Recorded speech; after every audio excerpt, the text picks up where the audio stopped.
तो मुझे छत्रपति शिवाजी महाराज के गुरु समर्थ रामदास स्वामी महाराज की याद आ गई। उन्होंने शिवाजी का वर्णन किया, निश्चयाचा महामेरू, निश्चयाचा महामेरू, बहुत जनासी आधारू, अखंड स्थितीचा निर्धारू, श्रीमंत योगी, श्रीमंत योगी, श्रीमंत योगी। हम लोग उपवास को वो पूर्ण कर रहे हैं।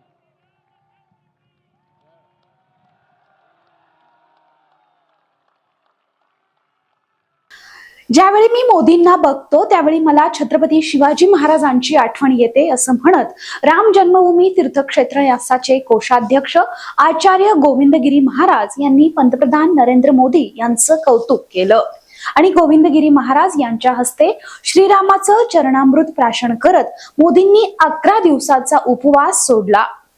अयोध्येच्या शरयू तीरी भक्तिरसात भरलेल्या रामलल्लाच्या प्राणप्रतिष्ठापना सोहळ्यानंतर गोविंदगिरी महाराजांचं भाषण झालं। त्या भाषणात त्यांनी छत्रपती शिवाजी महाराज आणि पंतप्रधान नरेंद्र मोदी यांच्यातील साम्य सांगण्याचा प्रयत्न केला। 500 वर्षाचा वनवास संपून रामलल्ला आज अखेर गर्भगृहात विराजमान झाला। 12:29 हा देखणा सोहळा अयोध्येच्या शरयू तीरी पार पडला। या सोहळ्यात आचार्य गोविंदगिरी महाराजांनी भाषण केलं। आचार्य गोविंदगिरी महाराजांचं महाराष्ट्राशी नातं आहे कसं ते बघूया। गोविंदगिरी महाराज यांचं पूर्वाश्रमीचं नाव किशोरजी मदन गोपाल व्यास असं आहे। त्यांचा जन्म 25 जानेवारी 1949 ला अहमदनगर जिल्ह्यात झाला।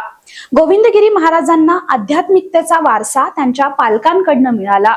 गोविंदगिरी महाराजांनी वाराणसीत जाऊन वेद, उपनिषद आणि प्राचीन भारतीय धार्मिक ग्रंथांचा अभ्यास केला। वयाच्या अवघ्या 17व्या वर्षी त्यांनी त्यांचं पहिलं भगवद्गीतेवरचं प्रवचन केलं। गोविंदगिरी महाराज हे रामजन्मभूमी तीर्थक्षेत्र न्यासाचे कोषाध्यक्ष आहेत।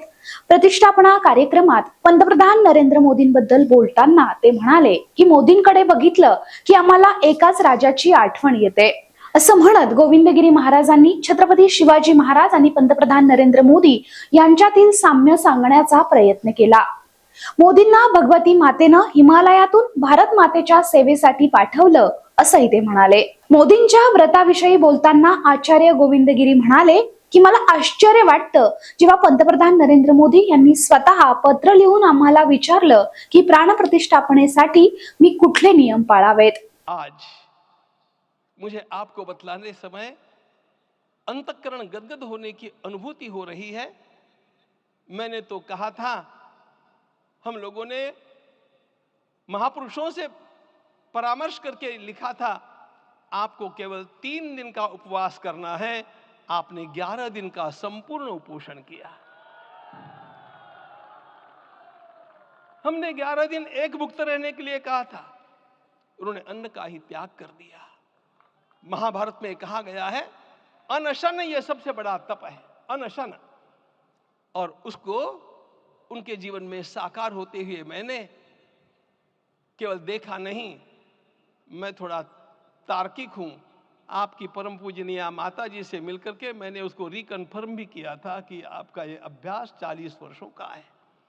गोविंदगिरी महाराजांनी समर्थ रामदास स्वामींचे शब्द वापरत मोदींची स्तुती केली।